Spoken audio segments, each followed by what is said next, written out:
I wanted to add a little to last night's broadcast on Heart to Heart and discuss something, and I think we'll have a little change this time. I'll walk around the monastery grounds a little bit now in this early spring, and there you see the Welsh poppies are especially abundant right now.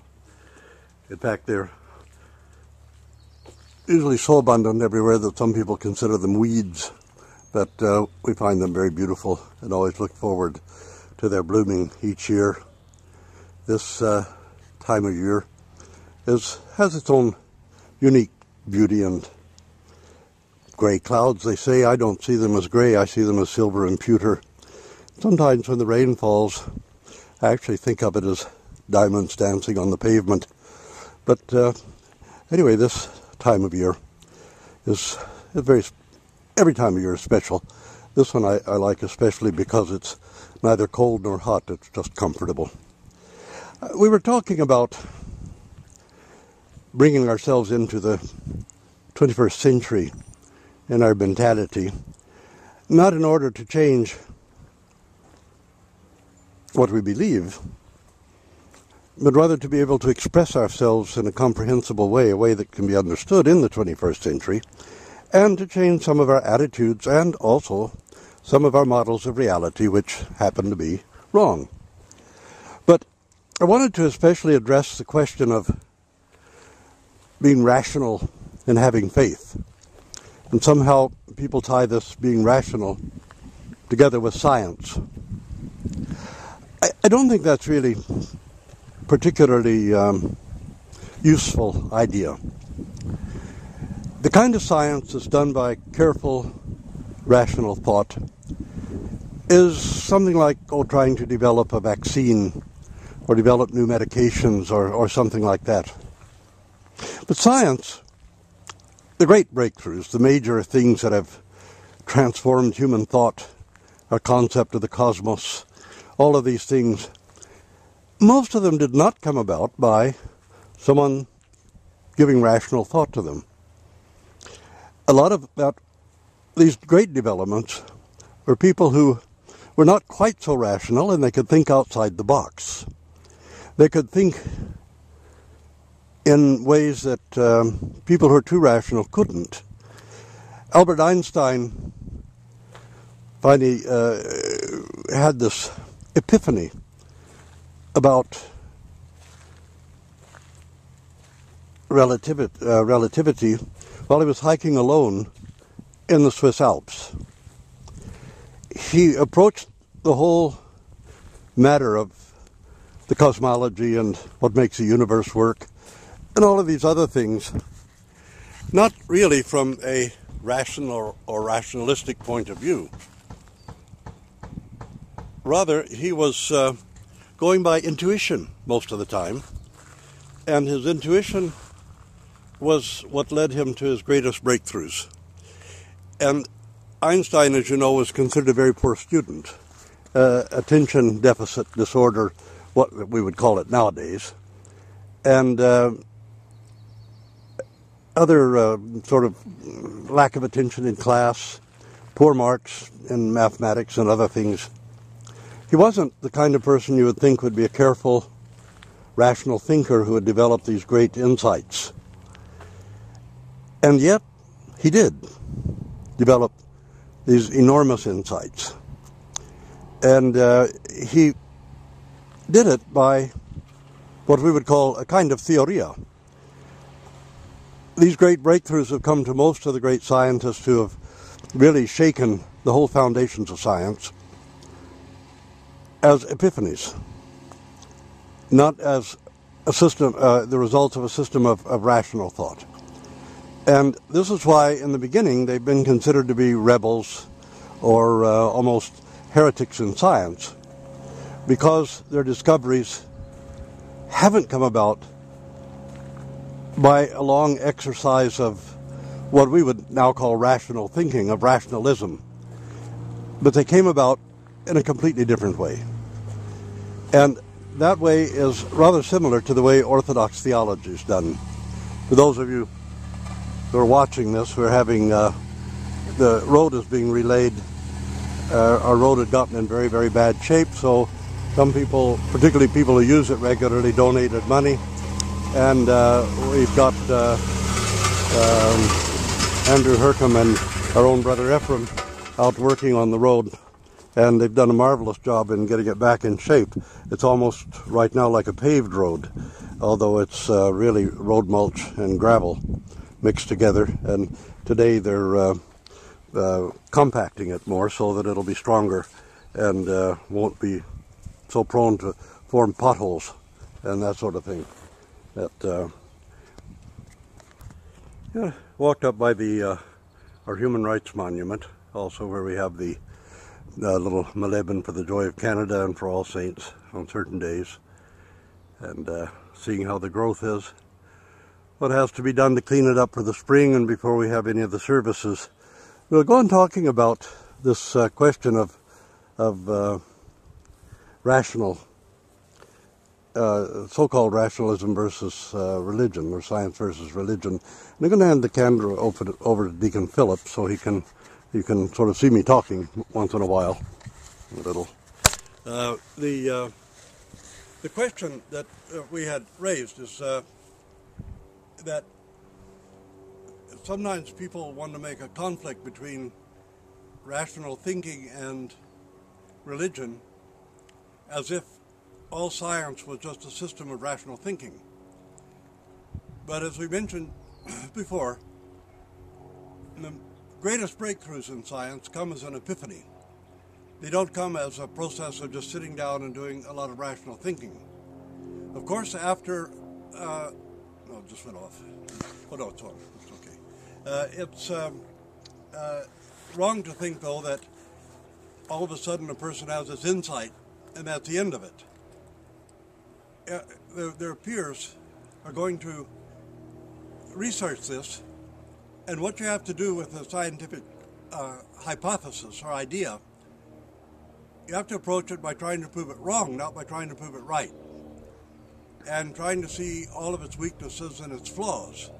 So you don't start saying, well, I've got this idea and I'm going to try to prove it's right because it's my idea and I think it's brilliant. First of all, you publish the idea, other scientists get a hold of it and they start to criticize it, and you yourself, meanwhile, start to prove it wrong, to see if you can find the flaws in it. And this is really the way science is done, by thinking outside the box, by not being too rational, by having some kind of faith, and this epiphany comes along, and we would really call it theoria.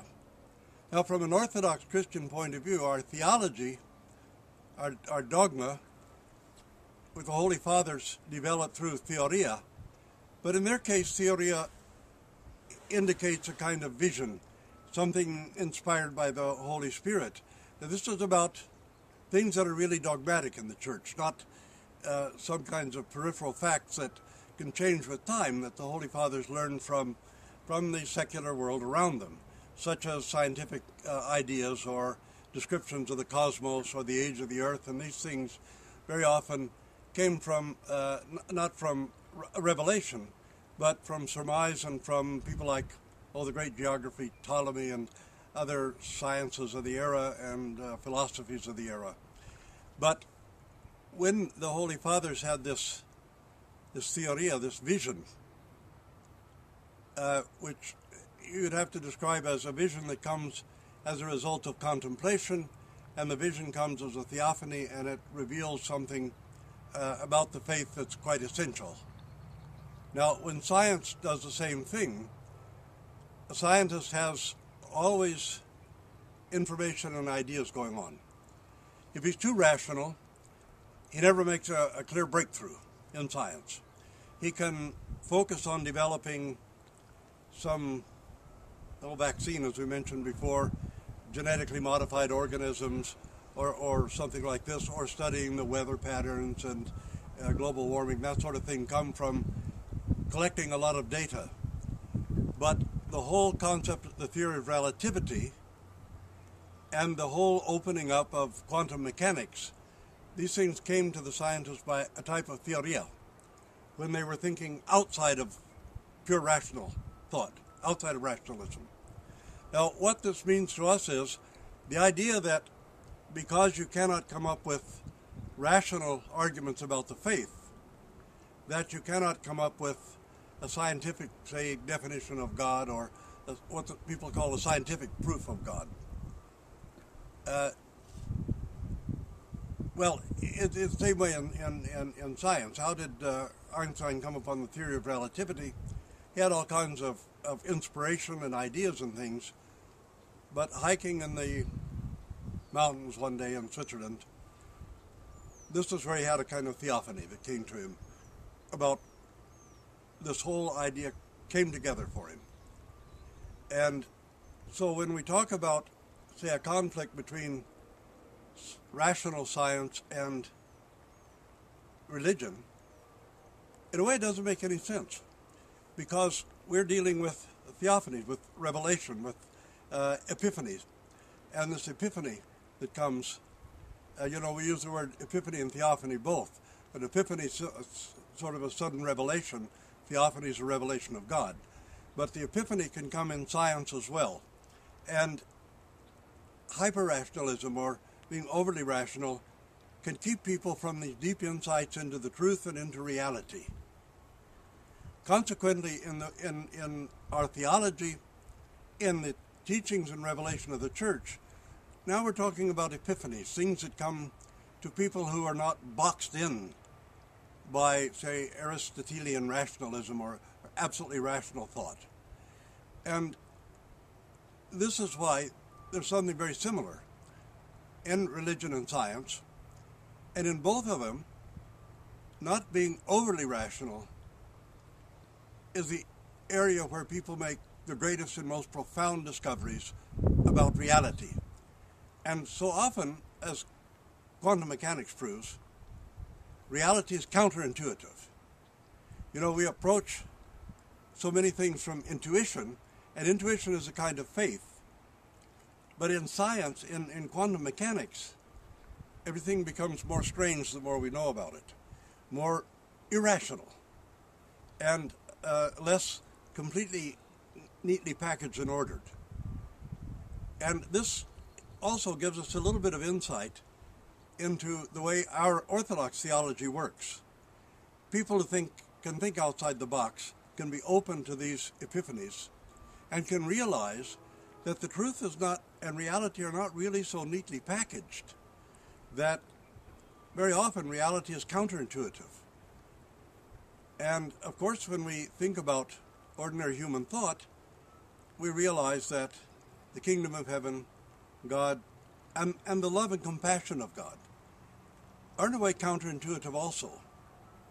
Counterintuitive, but very profoundly insights into the ultimate realities, just as quantum mechanics and other things are counterintuitive, and yet give us these powerful insights into the reality of the universe. Our theology works in a very similar way. So let's not even allow the idea that rational thought counters religion, because rational thought very often keeps people from making the greatest and most profound discoveries.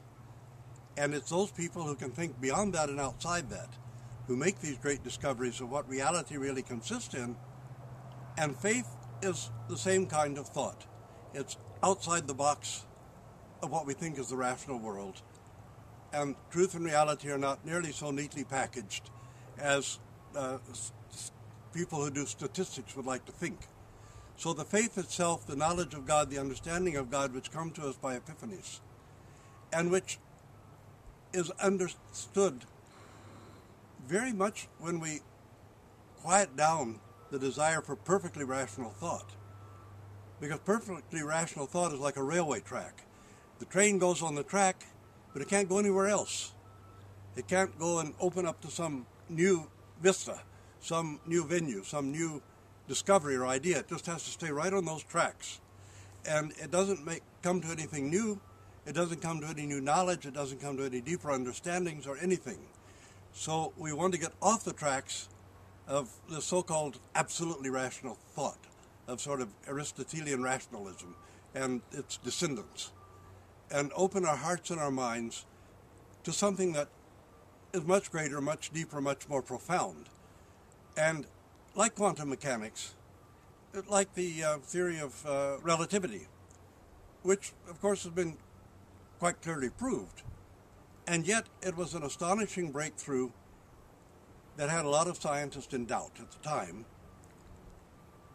and it would never have been arrived at had Einstein or had the early fathers of quantum mechanics, Boltzmann and Planck and all these other people, had they been thinking in purely rational ways. They would never have discovered this great sea of reality which had before been hidden to mankind. So this is kind of the other part of the message I want to give, is the second part of this heart-to-heart talk. Well, thank you and God bless you, and thanks for joining us. And since the rain is beginning, I think Father Deacon Philip and I should probably get back to the building before we get drenched.